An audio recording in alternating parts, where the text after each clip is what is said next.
You're very welcome to this video about Pure at IEDT. In this video, I'm going to show you how you can create or edit your Pure profile. But first, you need to log in using the link beneath this video. There are also details on how to log in on the Internet Guide to Pure on Orchid. Do check those details out.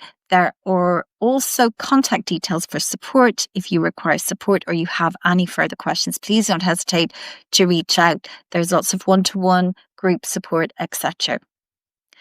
So you can log in using your institutional login credentials. So for example, you can log in using the password details and username that you use for your email. Once inside, you'll see this dashboard. You can see, if you go to the top there, that blue button is add content. You can start to add content such as activities like presenting at a conference or research papers, etc. I have a separate video on this on the Pure channel and on the Internet Guide. Do check it out. That is covered in a separate video. In this video, we're going to look at how you can edit and enrich your profiles. So if I click on the top right-hand corner there, you'll see my name is there. I can edit my profile. There are also user settings. So for example, you might prefer to, have less frequent notifications from Pure when items are added, etc. You can adapt the frequency, etc. So back to editing the profile.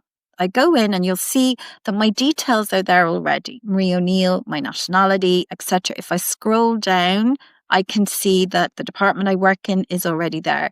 This is because we import information from the core HR system, and staff and also postgraduate research students are imported into Pure from core, the HR system.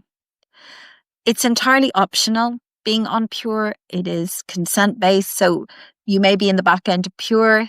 We have to obtain your consent if we would like to work on a profile for you, support you with creating a profile, or if you would like to establish a profile independently. All of that is based on consent. Now, you may wonder, why do we keep personal information like nationality, gender, etc., in the back end of Pure? Well, the reason we do that is for reporting purposes. Your private information remains private in the back end of Pure. Nobody's going to see, this sort of information, but it's very useful for us as a research department to be able to look at whether our research culture is inclusive of different nationalities, it's gender diverse, etc. But it remains private in the back end, and it's just something that we would look at. I, particularly as the research systems officer, would look at just to ensure that we have an inclusive and diverse research culture. So once you're in, you'll see there are lots of details, as I said, there already. You can sync your Pure profile with Orchid. There's another separate video about that. You can add an image. One of the things about Pure is that it's about dissemination, which is an important part of the research life cycle. You publish something, you've done this piece of research, and you want to disseminate it, and that's so important. And Pure is fantastic for that, but it's also fantastic for connecting with research with similar interests, institutionally, nationally, internationally. And having a photo, I think, can make a profile much more approachable, recognizable, etc. So I'm going to come down here and I'm going to add my photo to my profile. One of the things to remember is to ensure that you click the portrait category, and that will ensure there are other categories, but the portrait one ensures that it comes up on your profile, and just click create. Now, if I scroll down, you might want to add a link there to a personal website that you might have that you're happy to share. Some academics do maintain their own website with their creative works, etc. And if I go down, I can also add a bio. Now I'm just going to actually maybe copy paste this, and I can show you just how simple it is to add one. So just copy paste that, and I'm going to delete it and re-add.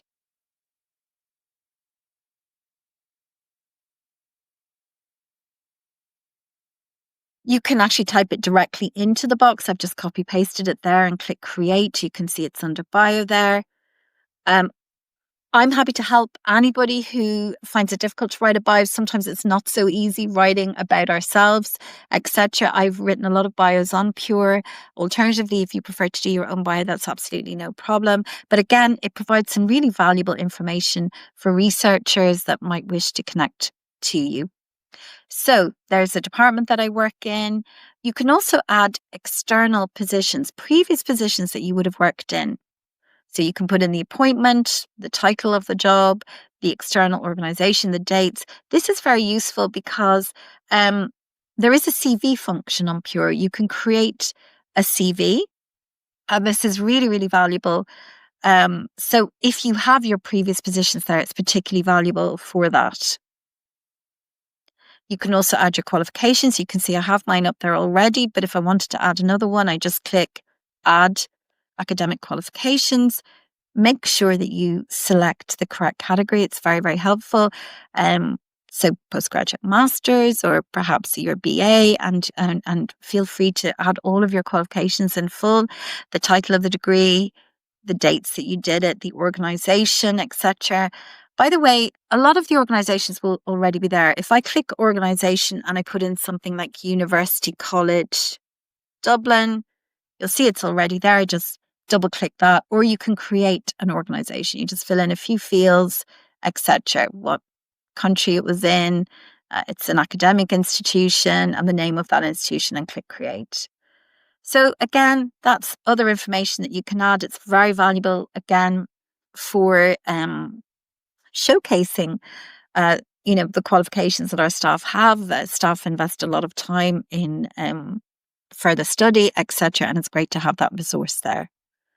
And if you scroll down, you can also add keywords. So for example, I might pick something like education, because obviously I'm much more on the support side.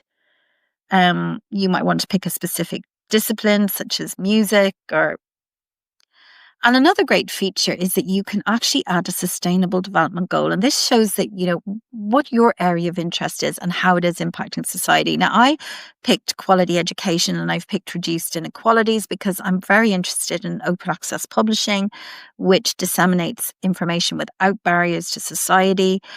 You'll see the full 17 United Nations Sustainable Development Goals listed there: gender equality, clean energy, reduced inequalities, sustainable cities, gender equality, as I mentioned already there, and lots of climate action. And that just signposts to, people that visit the Pure portal, the various commitments and interests of our staff and how they impact society. And again, you'll notice my age is there. I have no problem sharing it, but that remains in the back end. All of that private stuff remains in the back end. But it's just to show you, of course, we want our research culture to be inclusive of all ages, early researchers, mature researchers. We want an inclusive research environment. And finally, then, the last step is to make your profile public. Now, personally, I feel a public profile is important. You can keep your profile in the back end if you just want to maintain a log of activities that you do.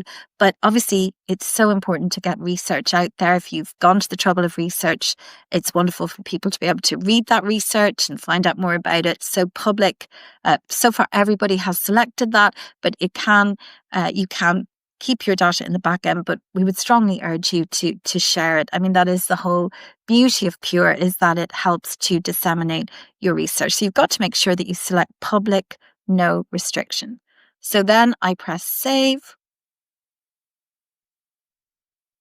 And then you'll see my photo has come up. And if I can actually view my public profile from the back end of Pure. And if I go to my public profile, you will see that I now have a nice profile with my research outputs. Do check the other video that I have on adding content to Pure. You can see that I have a bio there, my qualifications, my UN Sustainable Development Goals.